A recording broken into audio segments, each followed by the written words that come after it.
Welcome back, ladies and gentlemen. Now 8 minutes, 42 seconds into this second hour. And for the balance of the hour, I'm extremely honored to be joined by Steve Watson of Infowars.net and PrisonPlanet.com from London, England, and Daniel Obachike, also joining us from England.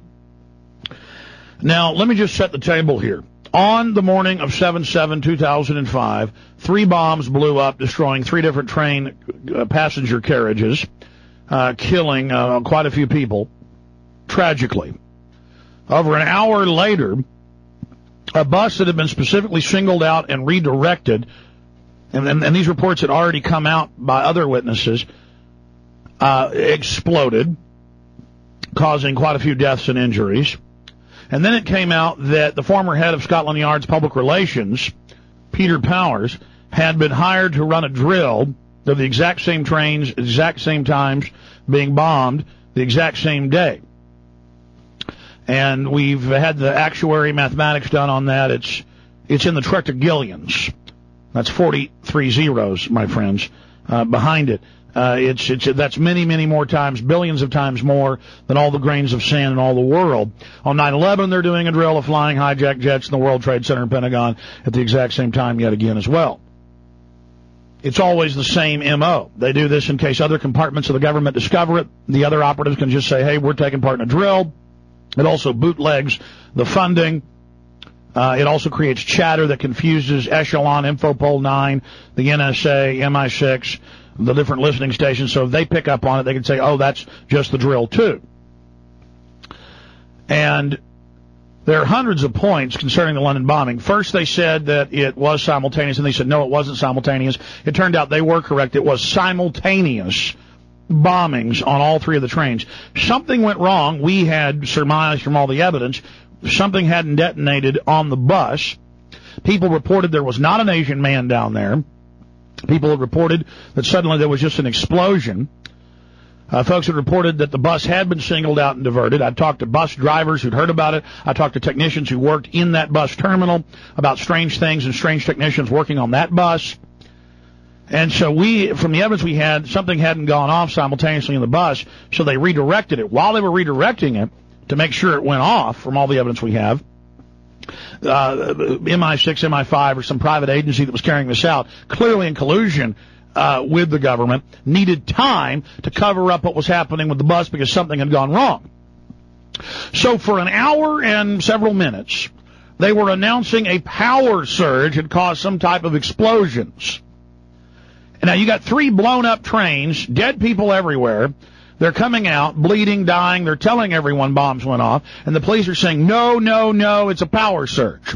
While, meanwhile, black sedans, blue sedans, motorcycles are directing this particular bus, the Hackney bus, to Tavistock Park, Tavistock Square. On board that bus is Daniel Obachike. And Daniel is there.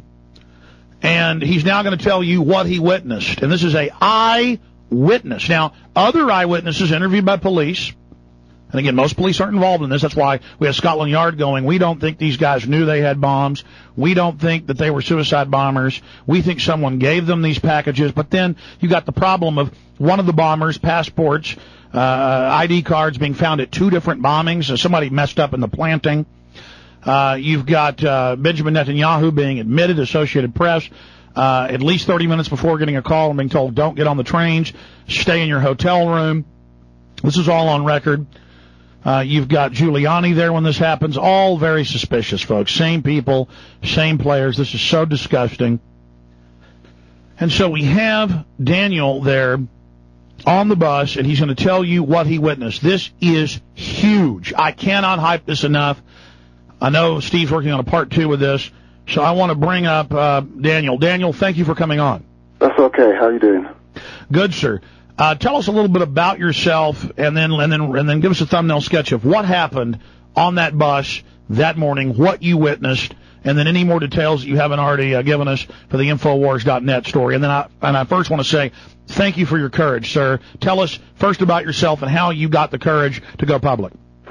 Okay, I'm just a regular guy. I've born, bred, work in London, and that day I was on my way to work in Old Street, and there was some kind of disruption going on. We were told it was a power surge, and we were evacuated, and that's how I became to be on the bus. And then after that, the bus left Euston, full of passengers who were also evacuated, and the bus seemed to be going nowhere. So I looked out of because I was standing on the lower deck, because I wasn't sure whether I was on the correct bus.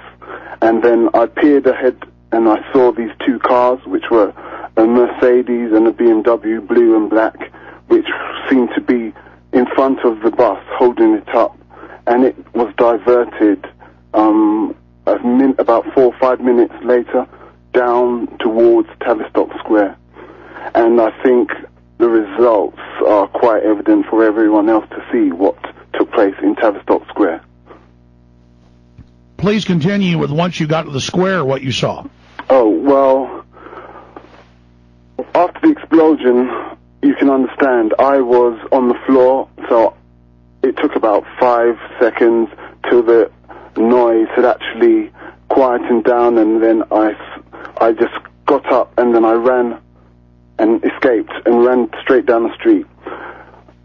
After a few paces down the street, I saw a man holding a camera. It looks like a camcorder, who was walking towards me, filming the bus itself. I was confused by this, and I stopped and skidded to a halt and looked left, right, and what was going on. Then I looked behind me, and I saw the bus, the upper deck of which had been completely destroyed by the bomb explosion. And then I think at that point, my mind must have just changed into some kind of, I was really not frightened, but I was aware that something amiss was going on, and I was just looking at the people moving into the actual space on the square. There were guys who were hanging around. There was a row of policemen who were just standing there in yellow fluorescent suits, jackets. They weren't doing anything. They were just watching. There was this guy filming, and I'm saying, what is going on here? It was just not, it didn't feel right. So I actually went and helped some woman who had been walking beside the bus. She was covered in blood, and then I helped her to get some kind of help at a hotel which was further down the square. And I passed this gentleman who seemed to have acquired some kind of injuries, but I couldn't understand for the life of me how this was possible, because he was 40, 50 meters away from the bus itself. So he was making a lot of noise and trying to get people's attention, but I just saw his actual injuries as fake. So in fact, you write in your description that within 60 seconds he had a bandage on his head, and there weren't even paramedics around him. Exactly. They hadn't even shown up yet. Can you say that in your own words, though? I mean, describe it in detail for us. Well, he had a bandage around his head, and he had his trouser leg had been split neatly along the seam, and he was rolling on the pavement. This was 50 meters away from the bus itself. The bus bomb itself blew backwards, so one lady who was at the back where I was standing in the center of the bus, or by the window. She actually died, and someone walking behind the bus also died. So the bus blew backwards, the bomb blew backwards. So this guy, it was just a complete fake injury, and he was just some guy who was, I don't know what his role was specifically. There were a lot of people observing, I noted. Some people were running forward, the medical staff and the medical professionals were, you could tell who they were, because they were trying to see what they could do for people.